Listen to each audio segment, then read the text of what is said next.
وعلیکم السلام ورحمۃ اللہ وبرکاتہ۔ اللہ رب العالمین آپ کو خوش رکھے اور خیر و عافیت میں رکھے۔ آپ کا سوال کسی کی وفات کے بعد قرآن خوانی اور چیاں پڑھانے کے سلسلے میں تھا۔ حقیقت یہ ہے کہ اللہ رب العالمین نے اس دین کو کمپلیٹ کر دیا ہے، اور اس دین میں اللہ رب العالمین نے کسی بھی قسم کا کوئی نقص نہیں رکھا ہے۔ چنانچہ اللہ رب العالمین نے فرمایا الیوم اکملت لکم دینکم واتممت علیکم نعمتی ورضیت لکم الاسلام دینا۔ یہ سورۃ المائدہ کی آیت ہے۔ اس میں اللہ رب العالمین نے فرمایا الیوم اکملت لکم دینکم، آج کے دن میں نے تمہارے لیے تمہارا دین مکمل کر دیا ہے۔ واتممت علیکم نعمتی، اور اپنی نعمت کا اتمام کر دیا ہے، تکمیل کر دیا ہے۔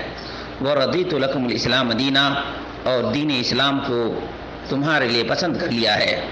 معلوم یہ ہوا کہ دین تو صرف اور صرف وہی ہے جو اللہ رب العالمین نے محمد رسول اللہ صلی اللہ علیہ وسلم کی زندگی میں مکمل کر دیا تھا۔ اب اگر نبی اکرم صلی اللہ علیہ وسلم کی وفات کے بعد وحی کا سلسلہ منقطع اور ختم ہو جانے کے بعد کوئی آدمی کتنے بھی بڑی نیکی کا کام کرتا ہے، یا نیکی کا کام تصور کرتا ہے، یا نیکی کا کام سمجھتا ہے، تو وہ سمجھتا رہے، لوگ سمجھتے رہیں، لیکن اللہ رب العالمین کے نزدیک نہ وہ دین ہوگا، اور نہ وہ نعمت ہوگی، اور نہ وہ اسلام ہوگا، کیونکہ اللہ رب العالمین نے فرمایا الیوم اکملت لکم دینکم، دین کو مکمل کر دیا۔ دین وہی رہے گا جو اللہ کے رسول صلی اللہ علیہ وسلم کی حیات میں آپ کی زندگی میں مکمل کیا گیا۔ نعمت، ثواب کا کام اور اجر کا کام وہی رہے گا جس کو اللہ رب العالمین نے اتمام کیا ہے، اور دین اسلام وہی ہے جس کو اللہ رب العالمین نے ہمارے لیے، آپ کے لیے پسند کیا ہے۔ اب اگر کوئی آدمی اپنے من کے مطابق کسی کام کو پسند کرتا ہے تو اللہ تعالیٰ کو پسند نہیں۔ جس پر محمد رسول اللہ صلی اللہ علیہ وسلم کا اسٹامپ نہیں لگا ہے وہ دین نہیں ہو سکتا ہے، وہ نیکی کا کام نہیں ہو سکتا ہے، وہ اللہ کی رضامندی کا کام نہیں ہو سکتا ہے۔ البتہ لوگ اپنے خواب میں، اپنے خیال میں اور اپنے تصورات میں اس کو نیکی سمجھتے رہیں، لیکن اللہ رب العالمین کے نزدیک نیکی تو صرف اور صرف وہی ہے جو اللہ اس کے رسول نے بیان فرمایا ہے۔ قرآن خوانی، قرآن نبی اکرم صلی اللہ علیہ وسلم کے زمانے میں موجود تھا۔ صحابہ کرام کو قرآن سے محبت تھی، قرآن پڑھا کرتے تھے، قرآن یاد کیا کرتے تھے، قرآن پر تدبر کیا کرتے تھے، قرآن کو سمجھا کرتے تھے، قرآن کو سمجھایا کرتے تھے، قرآن پر عمل کیا کرتے تھے، لوگوں کو قرآن کی دعوت دیا کرتے تھے۔ اللہ کے رسول صلی اللہ علیہ وسلم نے فرمایا تھا خیرکم من تعلم القرآن وعلمہ، تم میں سب سے اچھا آدمی وہ ہے جو قرآن کریم سیکھتا ہے اور سکھاتا ہے۔ صحابہ کرام اس پر عمل پیرا تھے۔ ان کے زمانے میں بھی بہت سے لوگوں کی وفات ہوئی، بہت سے لوگوں کی موت ہوئی۔ نبی اکرم صلی اللہ علیہ وسلم کی زوج مطہرہ خدیجہ الکبریٰ رضی اللہ تعالی عنہ کا انتقال ہوا۔ نبی اکرم صلی اللہ علیہ وسلم نے قرآن خوانی ان کے لیے نہیں کروائی۔ اگر آپ صلی اللہ علیہ وسلم کا صرف اور صرف اشارہ ہو جاتا تو ہزاروں نہیں لاکھوں صحابہ نبی اکرم صلی اللہ علیہ وسلم کی زوجہ کے لیے قرآن خوانی کرنا شروع کر دیتے۔ اللہ کے رسول صلی اللہ علیہ وسلم کی 2 بیٹیوں کا انتقال ہوا آپ کی زندگی میں۔ نبی اکرم صلی اللہ علیہ وسلم اگر چاہتے تو اپنی بیٹیوں کے لیے قرآن خوانی کروا سکتے تھے، اور صحابہ کرام قرآن خوانی کرنے کے لیے تیار ہو جاتے، لیکن اللہ کے رسول صلی اللہ علیہ وسلم نے ایسا نہیں کیا۔ اسی طرح سے صحابہ کرام کو آپ دیکھ لیجئے، 1,24,000 سے زائد صحابہ کرام رضوان اللہ تعالی علیہم اجمعین کہ یہاں فوتگی ہوئی، وفاتیں ہوئیں، اموات ہوئیں، لیکن ان اصحاب مصطفیٰ صلی اللہ علیہ وسلم نے کسی بھی میت کے لیے، کسی بھی وفات شدہ کے لیے قرآن خوانی نہیں کی۔ اس لیے قرآن خوانی کرنا بدعت ہے۔ امام ابو حنیفہ رحمۃ اللہ علیہ نے کتنی زندگی پائی، آپ نے کسی کے لیے قرآن خوانی نہیں کی۔ امام مالک نے لمبی عمر پائی، لیکن امام مالک نے کسی کے لیے قرآن خوانی نہیں کی۔ امام شافعی رحمۃ اللہ علیہ نے لمبی عمر پائی لیکن کبھی انہوں نے قرآن خوانی نہیں کی. اسی طرح سے امام احمد بن حنبل رحمۃ اللہ علیہ نے بہت لمبی عمر پائی لیکن انہوں نے قرآن خوانی نہیں کی. تو کیا ہم تمام کے تمام قرآن خوانی کرنے والے نبی اکرم صلی اللہ علیہ وسلم سے زیادہ اچھے ہو گئے، صحابہ سے زیادہ اچھے ہو گئے، ائمہ اعظام سے اچھے ہو گئے؟ یہ خیال اور یہ تصور بھی ایک مومن کامل نہیں کر سکتا ہے. اور تصور میں کیسے بات آئے گی؟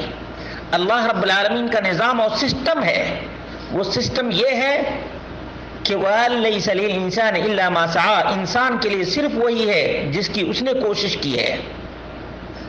وَأَنَّ سَعْيَهُ سَوْفَ يُرَىٰ، اس کی کوشش ہی دکھائی جائے گی. رب ذوالجلال والاکرام نے کئی مقامات پر اس بات کو بیان کیا ہے. من عمل صالحا فلنفسہ، جس نے بھی نیکی کا کام کیا اس نے اپنے لیے کیا ہے. قرآن پڑھنا نیکی کا کام ہے. قرآن بھرپور پڑھنا چاہیے، رات اور دن پڑھنا چاہیے، آنا اللیل و اطراف النہار پڑھنا چاہیے.